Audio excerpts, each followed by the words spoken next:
Pharmacognosy दो Greek वर्डों से मिलकर बना होता है, फार्माकोन और कोग्नोसी। फार्माकोन का मतलब होता है ड्रग, और ड्रग का मतलब होता है कि ऐसी दवा जिससे डिजीज को क्योर करने में उपयोग की जाती है। और कोग्नोसी का मतलब होता है नॉलेज, नॉलेज मतलब कि ज्ञान। तो फार्माकोग्नोसी का लिटरली मीनिंग बनता है pharmacognosy means knowledge of drug. Drug की जो हम नॉलेज लेते हैं उसी को फार्माकोग्नोसी कहते हैं। वो भी ड्रग कौन सी? Herbal drug. Pharmacognosy was initially known as material medica. Pharmacognosy को पहले मटेरियल मेडिका के नाम से भी जानते थे। The term pharmacognosy was coined by the C.A. Seydler in his book of the crude drugs Analytica Pharmacognostica in 1815। जो pharmacognosy का टर्म है उसको कॉइन किए थे C.A. सिडलर ने in his book of the crude drug. उनकी एक book थी जिसके बुक का नाम था Analytica Pharmacognostica. Definition of pharmacognosy. Pharmacognosy is the study of systematic, scientific and medicinal uses of the various natural occurring sources like plant, animal, marine and minerals। तो pharmacognosy में हम स्टडी करते हैं बहुत से नेचुरल सोर्सेज हैं, उन natural sources का मेडिसिनल यूज में कैसे उपयोग किया जाए उसके बारे में हम फार्माकोग्नोसी में स्टडी करते हैं। अब नेचुरल सोर्सेज हैं लाइक प्लांट, बहुत से प्लांट हैं, हम सब प्लांट के बारे में नहीं पढ़ेंगे, हम ऐसे ही प्लांट पढ़ेंगे जिसमें वो ड्रग पाया जाता है और उस ड्रग का यूज हम मेडिसिन को बनाने में करते हैं। एनिमल्स, बहुत से ऐसे मेडिसिन हैं जो एनिमल से ऑब्टेन की जाती हैं। एंड मैराइन, मैराइन मतलब ऐसे जीव जो समुद्रों में पाए जाते हैं और उन जीवों से ड्रग को निकाला जाता है, तो उन जीवों के बारे में हम स्टडी करते हैं। एंड मिनरल्स, बहुत से मिनरल्स हैं जिनका यूज हम मेडिसिन के प्रिपरेशन में करते हैं। It also includes the distribution, cultivation and collection of the drugs. तो फार्माकोग्नोसी में और भी चीज़ें इंक्लूड की गई हैं, जैसे डिस्ट्रीब्यूशन कि कैसे एक प्लांट को एक जगह से दूसरी जगह ले जाया जाए, किस कंडीशन में लेके हम एक जगह से दूसरी जगह ले जाएं कि वो प्लांट खराब ना हो। जैसे हमारे यहाँ बहुत से ऐसे प्लांट हैं जो दूसरे कंट्री में नहीं है, दूसरे कंट्री में बहुत ऐसे प्लांट हैं जो हमारे कंट्री में नहीं है। एंड कल्टीवेशन, कल्टीवेशन का मतलब होता है उसे उगाना, या दूसरे शब्दों में कहा जाए उसकी खेती करना। तो उसके बारे में हमें पता होना चाहिए किस कंडीशन में उस प्लांट को उगाया जाए कि वो प्लांट खराब ना हो। अगर हमें पता है तो लॉस नहीं होगा, अब हमें पता ही नहीं है किस कंडीशन में वो अच्छा ग्रो करता है। अगर पता रहेगा तो हम अच्छी मात्रा में उसका प्रोडक्शन कर पाएंगे। अब प्लांट को हमने उगा लिया, ठीक है, उसके बाद collection of the drug, natural sources से कैसे ड्रग को कलेक्ट किया जाए या ड्रग को कैसे निकाला जाए उसके बारे में हम फार्माकोग्नोसी में स्टडी करते हैं। अगर हम नेचुरल सोर्सेज से जब हम ड्रग को कलेक्ट करते हैं तो प्योर फॉर्म में नहीं होता, उसको प्योर करने के लिए बहुत सी मेथड अप्लाई की जाती है, जैसे क्रोमेटोग्राफी हो गई। क्रोमेटोग्राफी से आइडेंटिफाई किया जाता है क्लियर कि हम ये वही ड्रग है या नहीं। तो आगे हम पढ़ेंगे बहुत से ऐसे मेथड हैं। It deals with the study of the structural, physical and chemical properties of the drugs. तो फार्माकोग्नोसी का ये बहुत ही अच्छा पार्ट है जो हम स्टडी करते हैं कि स्ट्रक्चर, अब हमें ड्रग तो पता हो गया, ड्रग को हमने कलेक्ट कर लिया, अब हमें ये पता होना चाहिए ड्रग की स्ट्रक्चर कैसा है, तभी तो हम आइडेंटिफाई करेंगे ये वही वाला ड्रग है, उसकी शेप कैसी है, उसकी साइज कैसी है। And physical appearance, physical appearance का मतलब कि वो ड्रग दिखने में कैसा है, उसका महक कैसी है। बहुत से ऐसे ड्रग्स हैं जिनमें महक ही नहीं होती और उनका कलर सेम है, हम कैसे आइडेंटिफाई करेंगे? तो उसके लिए आता है chemical properties of the drug, उसका केमिकल टेस्ट लगाएंगे, इससे आइडेंटिफाई हो जाएगा कि दो ड्रग तो कलर सेम है, दिखने में सेम है, उनमें महक नहीं है। उनमें हम केमिकल टेस्ट लगाएंगे तो ये आइडेंटिफाई हो जाएगा कि ये ड्रग ए है और ये ड्रग बी है। मान लेते हैं दो ड्रग है और उनका कलर भी सेम है और उनमें महक भी नहीं है, कैसे आइडेंटिफाई करेंगे? तो उसी में उसका केमिकल प्रॉपर्टीज अगर हमें पता रहेगी तो हम उसमें डिफरेंस पता कर पाएंगे कि ये वाला ड्रग अलग है, वो वाला ड्रग अलग है। और केमिकल प्रॉपर्टीज का पता होना बहुत इंपॉर्टेंट है। अगर हमें केमिकल प्रॉपर्टीज पता रहेगा तभी तो हम ये बता सकेंगे कि ये ड्रग इस डिजीज को ठीक करने में हम यूज कर सकते हैं। अगर हमें केमिकल प्रॉपर्टीज ही नहीं पता रहेगी तो हम यह पता नहीं लगा सकते कौन सा ड्रग किस डिजीज़ को ठीक करने में यूज किया जाए। ओवरऑल अगर बात की जाए तो फार्माकोग्नोसी में हम नेचुरल सोर्सेज हैं जितने उनका स्टडी करते हैं कि उनका मेडिसिनल यूज में कैसे किया जाए, मेडिसिन के प्रिपरेशन में कैसे बनाया जाए। फार्माकोग्नोसी बहुत ही इंपॉर्टेंट और अच्छा सब्जेक्ट है। अब जैसे क्या है कि हम बहुत से ऐसे प्लांट अपने आसपास देखते हैं पर हमें पता नहीं वो हमारे लिए कितने इंपॉर्टेंट हैं। जब हम फार्माकोग्नोसी का स्टडी करते हैं तो हमें ऐसे नॉलेज होता जाता है कि हम डेली उस प्लांट को देख रहे हैं पर हमें ये पता नहीं कितना इम्पोर्टेंट है। अब जैसे कि सदाबहार तो सबके घर में ही होगा, पर जब उसका स्टडी करते हैं तो ये पता चलता है सदाबहार में विनक्रिस्टिन और विनब्लास्टिन 2 केमिकल पाए जाते हैं जिसका यूज कैंसर के इलाज में करते हैं। तो जब हमने उसकी स्टडी किया, प्लांट के बारे में पढ़ा, तो हमें पता चला कि वो प्लांट हमारे लिए कितना इम्पोर्टेंट है। History of pharmacognosy. फार्माकोग्नोसी का हिस्ट्री आज हम जैसे इतने डेवलप्ड फार्माकोग्नोसी के बारे में हम पढ़ रहे हैं कि आज आसानी से ड्रग का यूज कर ले रहे हैं, उसके पीछे कितने सारे लोगों का कंट्रीब्यूशन है, उसकी स्टडी करना ही हिस्ट्री कहलाती है।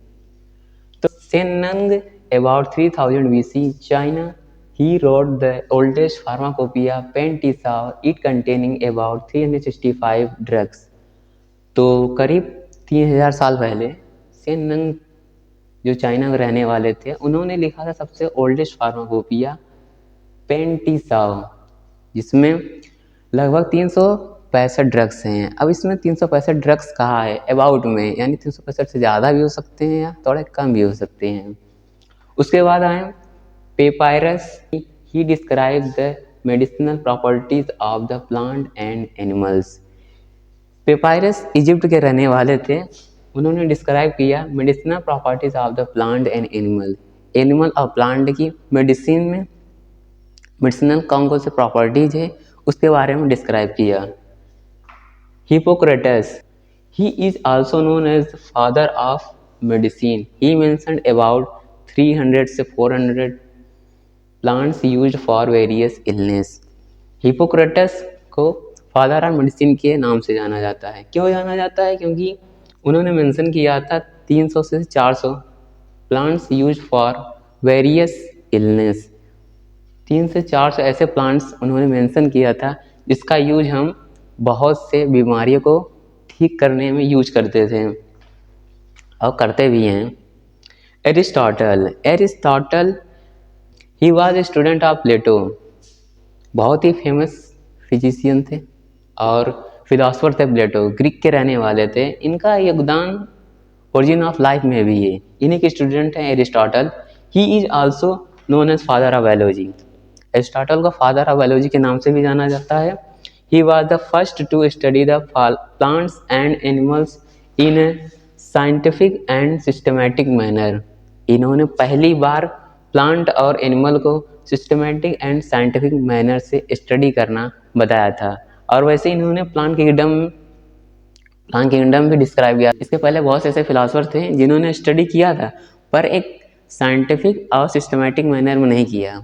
एरिस्टोटल पहले ऐसे फिलोसफर थे, फिजिशियन थे, जिन्होंने पहली बार प्लांट्स और एनिमल की स्टडी सिस्टमैटिक और साइंटिफिक तरीके से किया था। Theophrastus a student of the Aristotle who wrote about plant kingdom। Theophrastus से वो स्टूडेंट ऑफ एरिस्टोटल के ही स्टूडेंट थे Theophrastus, who wrote about plant kingdom, जिन्होंने प्लांट किंगडम के बारे में थ्योरी दी। Dioscorides, he described many medicinal plants, some of which are even used today, example ergot, opium, etc. He published 5 volumes of De Material Medica। Dioscorides थे, उन्होंने पहली बार describe किया many medicinal plant, some of which are even use today, उनमें से कुछ आज use किए जाते हैं जैसे इर्गोट और ओपियम। ही पब्लिश्ड, उन्होंने पब्लिश किया था 5 volume of D material Medica. उनकी एक बुक थी जिस बुक का नाम था डी मटेरिका मेडिका, उसका उन्होंने 5 वॉल्यूम पब्लिश किया था जिसमें बहुत से प्लांट के स्टोरेज कंडीशन, उन्हें कैसे कलेक्ट किया जाए, उनका प्रिपरेशन कैसे की जाए, उसके बारे में डिस्क्राइब किया गया था। इसके बाद आते हैं Galen he derived method of the preparation of plant and animal drugs known as galenicals. तो गैलन से उन्होंने डिस्क्राइब किया था method of preparation of plant and animal drugs, animal और प्लांट के ड्रग्स को किस तरह से प्रिपरेशन किया जाए उसके लिए मेथड दिया था, मेथड के बारे में डिस्क्राइब किया था। उस मेथड को कहते हैं गैलेनिकल्स। इसके बाद आते हैं पैरासेल्सस बहुत ही फेमस थे। उन्होंने पहली बार he attempt to develop mineral salt as the curative agent. इन्होंने पहली बार बताया था कि जो मिनरल साल्ट हो यानी मिनरल से हम डिजीज को ठीक कर सकते हैं। इन्होंने पहली बार, और इन्होंने चैलेंज भी किया था ग्रीक में रहने वाले जो फिलासफर थे उनको इन्होंने, और ग्रीक की जो मेडिसिन थी उनको चैलेंज किया था इन्होंने कि मिनरल के साल्ट की वजह से हम डिजीज को ठीक भी कर सकते हैं। इसके बाद आते हैं Lemery he reported the importance of extraction method. Lemery ने पहली बार बताया importance of the extraction method. Extraction method क्या है? एक्सट्रैक्शन मेथड होती है जैसे कोई प्लांट है, उस प्लांट से उसमें पाए जाने वाले जो केमिकल है उसको कैसे निकाला जाए, उसी प्रोसेस कहा जाता है एक्सट्रैक्शन मेथड। तो पहली बार ली मैरी ने ही इसके बारे में बताया था कि प्लांट से उस केमिकल को कैसे, उस ड्रग को निकाला जाए। इंडिया में जो मेडिसिन का सिस्टम था वो थी आयुर्वेदा। आयुर्वेदा बहुत ही पुरानी सिस्टम है, आज से बहुत पहले से आज तक चला आ रहा है। आयुर्वेदा इतना प्रसिद्ध है जो आज अपने ही कंट्री में नहीं और भी कंट्री में भी आयुर्वेदा का यूज की जाती है। आयुर्वेदा को an ancient science of life, प्राचीन काल के विज्ञान को जीवन कहा जाता है आयुर्वेदा को। इस आयुर्वेदा में दो बुक हैं, चरक संहिता और सुश्रुता संहिता। चरक संहिता जो बुक है वो महर्षि ऋषि चरक के द्वारा लिखा गया था, और सुश्रुत संहिता है वो ऋषि सुश्रुत के द्वारा लिखा गया था। सुश्रुत संहिता